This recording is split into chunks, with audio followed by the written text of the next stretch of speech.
Hello मेरे प्यारे दोस्तों। तो कैसे हैं आप सब। उम्मीद करती हूँ अपनी लाइफ को बहुत ही पॉजिटिविटी के साथ आप इंजॉय कर रहे होंगे।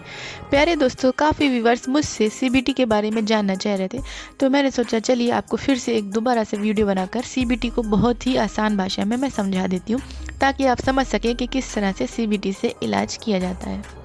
तो प्यारे दोस्तों, जिनको भी एंजाइटी हो जाती है उनसे ये कहा जाता है कि आपका इलाज सीबीटी से संभव है, तो वो समझ नहीं पाते कि ये कैसा इलाज है, क्योंकि अभी तक आपने इलाज के नाम पे दवाइयाँ खाई होंगी या बहुत ज़्यादा आपने तंत्र मंत्र करवा दिया होगा और इसी को आपने इलाज समझा होगा।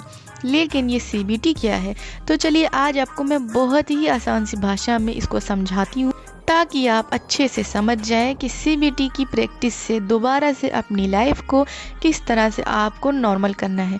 तो प्यारे दोस्तों, यहाँ पे मेरी एक रिक्वेस्ट है, अगर आप चैनल पे नए हो तो सब्सक्राइब कर लें, और अगर वीडियो पसंद आती है तो लाइक शेयर करना बिल्कुल भी ना भूलें। और अगर आपके मन में कोई सवाल है तो आप कॉमेंट बॉक्स में पूछ सकते हैं।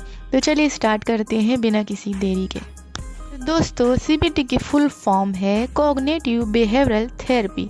तो जैसा कि नाम से ही आप समझ जाएंगे कि व्यवहार से ही इसमें इलाज किया जाता है, क्योंकि दोस्तों जो भी आपका मन सोचता है उसका सीधा असर आपके व्यवहार पे होता है।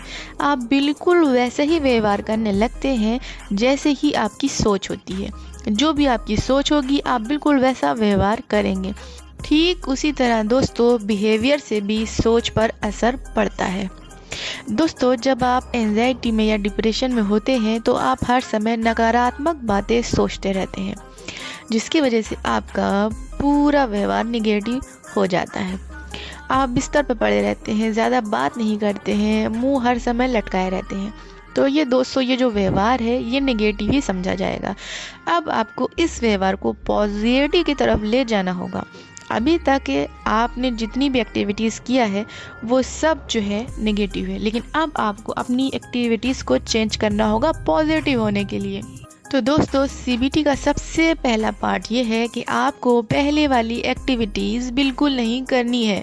अगर दोस्तों आप स्लो बोलते थे तो स्लो नहीं बोलेंगे, स्लो चलते थे तो स्लो नहीं चलेंगे, और अपने सभी कामों को कॉन्फिडेंस के साथ करेंगे।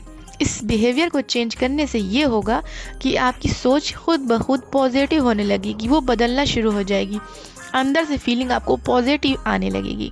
तो दोस्तों, नेगेटिव एहसास होने पर या नेगेटिव सोच हो जाने पर आपने अभी तक सिर्फ दवाइयाँ खाया होगा और इसको ही इलाज समझा होगा। कभी आपने अपना बिहेवियर चेंज करने की सोचा ही नहीं होगा, लेकिन आपने व्यवहार को कभी बदला ही नहीं होगा।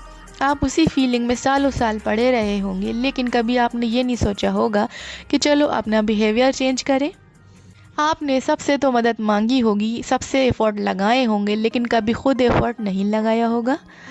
तो दोस्तों, ज़्यादातर जो इसके मरीज़ हो जाते हैं तो वो एफर्ट लगाना जानते ही नहीं, वो सिर्फ दवा खाना जानते हैं या दूसरों से पूछते रहते हैं कि मैं क्या करूं, मैं क्या करूं, और उनको कोई सही राय नहीं दे पाता है। कोई कह देता है कि ये ठीक नहीं होता है, कोई कह देता है कि आपको ज़िंदगी भर दवा खानी पड़ेगी, तो जिससे व्यक्ति और भी नेगेटिव हो जाता है। तो दोस्तों, सीबीटी में व्यवहार को कैसे चेंज करना है इस बात को बहुत अच्छे से समझें। इसमें सबसे पहला जो पार्ट है वो है बॉडी लैंग्वेज। अभी तक आपकी जो बॉडी लैंग्वेज थी, अब आपको वैसा बिल्कुल नहीं करना है। अगर आप कमज़ोरी महसूस करते थे और चलते थे बहुत कमज़ोरी के साथ, तो आपको बिल्कुल भी ऐसे नहीं चलना है। और दूसरा बॉडी लैंग्वेज में आता है आपका बोलने का ढंग। अभी तक आप जैसे भी बोल रहे थे, लेकिन अब आप लाउडली बोलेंगे, कॉन्फिडेंस से बोलेंगे। अभी तक जैसा भी आप काम कर रहे थे, अब आप वैसा काम नहीं करेंगे, क्योंकि दोस्तों आपके काम में अगर फुर्ती नहीं है तो बिल्कुल भी ये सही नहीं है। अगर आप 1 घंटे का काम 2 घंटे में करते हैं तो ये तरीका बिल्कुल सही नहीं है। आपको अपना 2 घंटे का काम 1 घंटे में ही निपटाना होगा। ये सबसे महत्वपूर्ण स्टेप है दोस्तों। आप चुस्ती फुर्ती के साथ अपने कामों को करें। और अब दूसरा जो बहुत पूर्ण स्टेप है दोस्तों, वो मैं आपको बताने जा रही हूँ। वो है दोस्तों, आपको हमेशा अपने चेहरे पे मुस्कुराहट को रखना है। एंजाइटी में पड़ जाने के बाद लोग हर समय अपना मुंह लटकाए रखते हैं, उनको हर समय मुंह लटकाए रहने की आदत सी पड़ जाती है, चेहरे पे मुस्कुराहट उनकी आती ही नहीं है। तो दोस्तों, चेहरे पर मुस्कुराहट रखिए ताकि आपकी फीलिंग भी पॉजिटिव हो सके। निरंतर मुंह लटकाए रहने से दोस्तों इंसान नेगेटिव फीलिंग में चला जाता है, उसको हर समय नेगेटिविटी महसूस होने लगती है। इस दोस्तों मुस्कुराहट का बहुत गहरा असर आपकी सोच पे भी पड़ता है। इसलिए मानसिक रोगियों को बार बार इस बात को ज़रूर बताना चाहिए कि आपको मुंह नहीं लटकाना है, सब सही हो जाएगा, क्योंकि आपकी मुस्कुराहट ही आपका आधा इलाज है।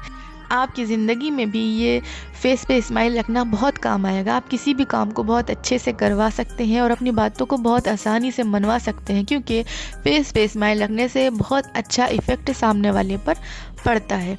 फेस में स्माइल रखने से आप अंदर से पॉजिटिव बने रहेंगे और आप अपने सारे काम भी बहुत ही अच्छे से करेंगे और आपके सारे काम बनते भी चले जाएंगे।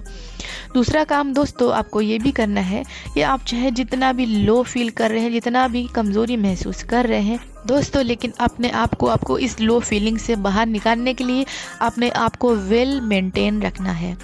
सुबह उठकर अच्छे से नहाना धोना है और प्रेस करे हुए कपड़े पहनने हैं, नाखून अपने काटने हैं, बालों को अच्छे से सेट रखना है, बिखरे हुए बाल नहीं रखना है। ये सब करने से दोस्तों आप जितना भी नेगेटिव फील कर रहे होंगे, लेकिन अपनी इस अच्छी वेशभूषा से देखकर आपको पॉजिटिव फीलिंग आना शुरू होगी। तो बस इतना ही करना आज से दोस्तों शुरू करिए, आपकी लाइफ में काफ़ी चेंजेस आना शुरू हो जाएंगे। आप अगर अभी भी मेरी बातों को नहीं समझ पाए हैं तो दोस्तों आप एक अच्छे से साइकाइट्रिस्ट से भी हेल्प ले सकते हैं। लेकिन दोस्तों जितना हो सके खुद को इन कामों को करने के लिए फोर्स करें, क्योंकि दोस्तों जो लोग अपनी हेल्प नहीं कर पाते हैं तो भगवान भी उनकी हेल्प नहीं करता है। इसलिए अगर आपको अपने को सही करना है तो सबसे पहले आपको अपनी हेल्प करना है, बाद में दूसरों की हेल्प लेने की सोचें। पहले जितना हो सकता है आप एफर्ट लगाएं और इन सब कामों को करने की कोशिश करें। तो मेरे प्यारे दोस्तों, आई होप आप समझ गए हैं कि CBT में किस तरीके से इलाज किया जाता है। तो आई होप आपको ये वीडियो आज की काफ़ी हेल्पफुल लगी हो। इसी उम्मीद के साथ इस वीडियो को यहीं पे ख़त्म करती हूँ। जब तक के लिए मुझे दे इजाज़त, गुड बाय।